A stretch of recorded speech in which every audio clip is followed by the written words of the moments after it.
If you look at the budget actually we're working on right now, and we'll have the T-HUD budget, transportation and HUD budget, we restore most of the cuts and even go higher than previous years on many of the programs that DOGE slashed.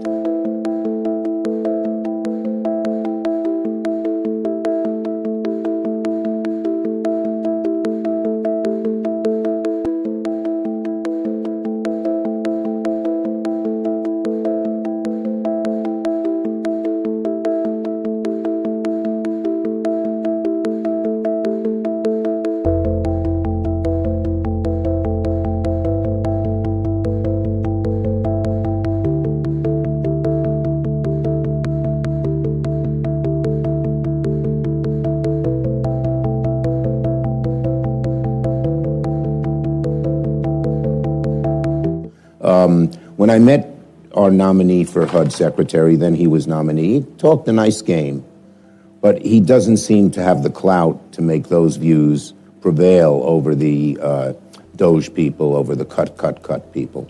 But we have worked really hard in the budget and gotten bipartisan support to increase these amounts and undo a lot of the cuts, which are essential.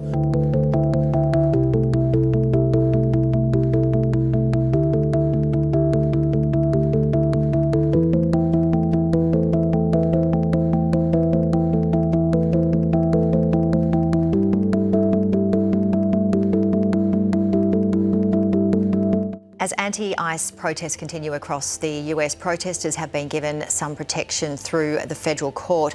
A new ruling limits the powers of ICE to detain and use tear gas on protesters who are not obstructing officers. In a new ruling Friday, a federal judge in Minnesota bars immigration agents in Minneapolis from detaining or using tear gas on protesters who are not obstructing authorities. District Judge Kate Menendez's injunction is in response to a lawsuit filed on behalf of 6 Minnesota activists back in December. Minnesota's Attorney General thanked those activists, writing on X, quote, "This preliminary win matters for every Minnesotan, exercising their constitutional right to peaceful protest and witness." With the latest ruling, federal authorities are blocked from detaining those peacefully protesting or safely following officers at a, quote, "appropriate distance," unless there's reasonable suspicion that they are obstructing or interfering with agents. Critics argue that officers also need to be protected from, quote, "dangerous rioters." What we've seen from a lot of these agitators and violent offenders is that they're spitting on our law enforcement, they're weaponizing their vehicles against our law enforcement, they're hitting, pushing, shoving.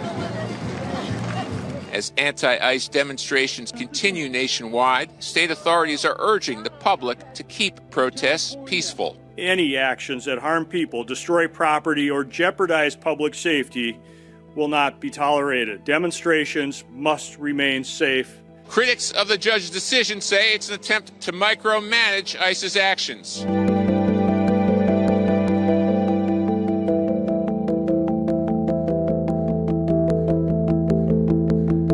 Well, 1,500 American soldiers have been ordered by the Pentagon to prepare for possible deployment to Minnesota. That's according to a defence official.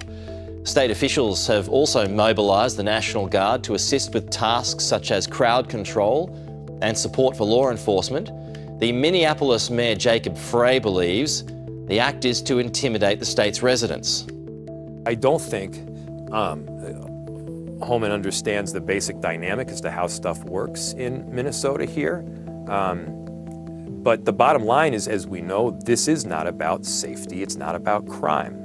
This is about intimidation in Minneapolis. We're not going to be intimidated. The boost in troops comes in the wake of a shooting involving ICE agents in the American state.